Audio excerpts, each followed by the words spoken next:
Hello दोस्तों। आज चलिए और आज बात करते हैं सुहागिले की। तो जो सुहागिले खिलाते हैं उसमें हम लोग क्या-क्या तैयारी करते हैं और क्या-क्या चीज़ चाहिए होती है, वो सब हम आपको पूरा बताएँगे यहाँ पर। और सबसे पहले ये बात बताएँगे कि जब भी आप पूजा करिए इसकी तो पूरे सच्चे मन से करिए, और यदि कोई चीज़ छूट जाती है या कुछ रह जाता है उसके लिए आप मंत्रोच्चारण कीजिए और भूल-चूक माफ़ करिए। लेकिन अपने मन को पूरी तरीके से साफ, स्वस्थ और भ्रम रहित करिए। तभी आपको आपका मन भी प्रसन्न रहेगा और आपकी इच्छा पूर्ति आप जो माने हुए थे, जो पूरी हुई या जो मानेंगे उसके लिए भी अच्छी रहेगी। तो सबसे पहले यहाँ पर हम ये सामग्रियाँ इकट्ठा कर लेंगे। जैसे हमें चाहिए सुहाग का सामान चाहिए, और इसमें आपके पास होनी चाहिए सुपारी, 5 सुपारी, और गौरा जी होनी चाहिए, छुई होनी चाहिए मिट्टी की, धूप, बत्ती, फूल, कपूर, और वस्त्र कलश को पहनाने के लिए पान चाहिए, सुहाग का सामान चाहिए। सुहाग के सामान में चूड़ी, बिंदी, सिंदूर, आलता, ये सारी चीज़ें चाहिए। आप अपने अनुसार कोई भी चीज़ ले सकते हैं सुहाग की। साथ ही साथ सिंदूरा आपका होना चाहिए, और खिलाने के लिए मिठाई और दही। दही ऑप्शनल होता है, चूँकि मिठाई इतनी ज़्यादा होती है, सवा-सवा पाव होती है, तो वो खाने में दही के साथ सही रहता है। और घी चाहिए, दीपक जलाने के लिए आपको घी चाहिए। यहाँ पर दही भी ले रखा है। तो इन सब चीज़ों को, साथ में पान चाहिए आपको, पान का पत्ता, वो भी पूजने के लिए होता है। और इलायची चाहिए, लौंग चाहिए।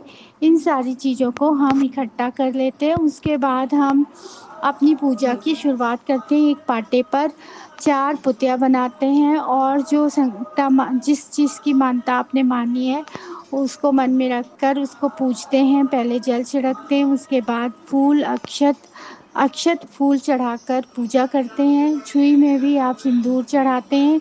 आलता है तो आलता खोल के रखा हुआ है आपने, तो आलता भी लगाते हैं। और उसके बाद हम क्या करते हैं कि जो पाटा, पहले से ध्यान में रहे कि जो पाटा आपने रखा हुआ है उसके नीचे चौक पूर लीजिएगा। चौक ही पूर के, और जो कलश हम बनाएँगे, कलश भी बनाने के लिए हम कलश जहाँ रखेंगे वहाँ पर भी चावल रखेंगे। मतलब पहले चावल रखेंगे, कहते हैं कि आसन के ऊपर रखना चाहिए, तो वहाँ पर चावल रखेंगे और चावल के ऊपर ही लोटा रखेंगे। और उसमें हम पत्तों से अशोक के पत्ते ले सकते हैं, या फिर हम उसमें क्या कहते हैं, आम के पत्तों से कलश में, और कलश के ऊपर चावल का एक कटोरी भी रख के उसके ऊपर दिया रखते हैं इस तरीके से, और कलश को भी पूज लेते हैं। कलश में भी दिया बत्ती कर लेते हैं, पूज लेते हैं। और आपके साथ जो भी आए तो उनसे भी बोलिए कि जो भी पूजा में हो रहा है ना उसमें ध्यान रखें कि क्या-क्या चीज़ें हो रही हैं और क्या-क्या चीज़ें नहीं। क्योंकि हम जब पूजा करते हैं हमें पता तो सब रहता है, हम लोग पूजा अर्चना करते हैं, लेकिन वो उस समय हम लोगों को ध्यान में अगर ना उतरे तो जो आपके साथ आए हैं उनको, तो इस तरीके से हम पूजा करते हैं। और फिर सुहागिले की कथा पढ़ते हैं। सुहागिले की कथा की किताब मिल जाती है और यूट्यूब में भी मिल जाता है आपको। सुहागिले की कथा तो सुन लेते हैं, उसके बाद आरती करते हैं, गणेश जी की आरती करते हैं।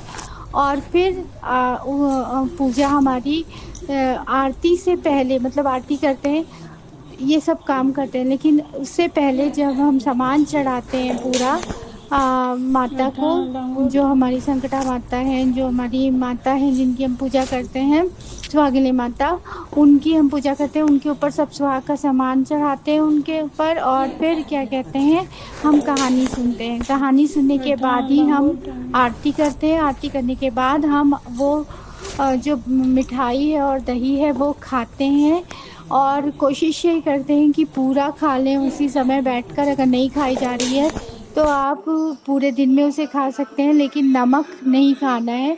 जब तक आप मिठाई पूरी खा लेंगे तब तक, उससे पहले तक आप क्या कहते हैं, नमक नहीं खाएँगे। मतलब मिठाई पूरी खाने के बाद ही नमक खाएँगे। इसका मतलब आपको व्रत ही रहना है एक तरीके से, जब तक कि आप पूरी मिठाई नहीं खा लेते हैं।